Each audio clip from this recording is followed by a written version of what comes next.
میرے دوستو، میں نے ایک واقعہ پڑھا. یہ واقعہ پڑھ کر میری آنکھ سے آنسو تو نہیں رکے. اگر آپ سنیں گے تو امید ہے آپ کی بھی آنکھ سے آنسو نہیں رکیں گے، لازم آنکھ بہے گی. واقعہ کچھ یوں ہے کہ امام جعفر صادق فرماتا ہے کہ حضرت عیسیٰ علیہ السلام نے ایک دن اللہ سے پوچھا، پروردگار آج میرا دل کرتا ہے کہ تیری پاک بارگاہ میں کوئی تحفہ بھیجوں. مجھے سمجھ میں نہیں آتا کہ تیری پاک بارگاہ میں کیا تحفہ بھیجوں جو تیری شان کے مطابق ہو. تو اللہ تعالیٰ کا جواب سنیے گا، آپ کا دل تڑپ جائے گا. تو اللہ تعالیٰ نے فرمایا، اے عیسیٰ، میں رب ہوں، میرے پاس سب کچھ ہے. اگر پھر بھی میری پاک بارگاہ میں کوئی تحفہ بھیجنا چاہتے ہو تو عیسیٰ ایک کام کرو، تنہائی میں بیٹھ جاؤ اور مجھے یاد کرو. مجھے یاد کرتے کرتے جب تمہاری آنکھ سے ایک آنسو کا قطرہ گرے نا، وہ آنسو کا قطرہ میری پاک بارگاہ میں تحفہ بھیج دو.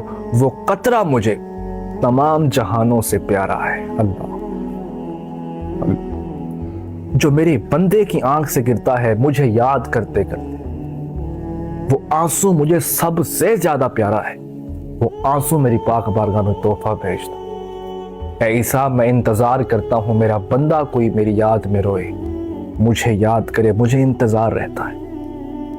مجھے فرشتے ہر روز کہتے ہیں، پروردگار یہ تیرے بندے دنیا میں پڑے ہیں، لیکن میں ہر روز ان کو کہتا ہوں کبھی تو پلٹ کے آئیں گے میری چوکھٹ، کبھی تو مجھے یاد کریں گے، کبھی تو میرا ذکر کریں گے. اللہ، وہ آنسو کا قطرہ مجھے سب سے پیارا ہے. میرے دوستو، ہم خام خواہ اپنے آنسو ایسی جگہ پر بہاتے ہیں جہاں کوئی قدر ہی نہیں کرتا. لوگ مذاق اڑاتے ہیں. اگر آنسو بہانے ہیں نا تو اس کی چوکھٹ پہ بہاؤ، جو ان آنسو کی قدر جانتا ہے، جو ان آنسو کی قیمت جانتا ہے، جو انتظار کرتا ہے کہ میرا بندہ میری یاد میں آنسو بہائے. اسے پسند ہے، وہ تم سے محبت کرتا ہے. کبھی اپنی اللہ کی محبت کو محسوس تو کرو، تنہائی میں بیٹھو اسے یاد تو کرو.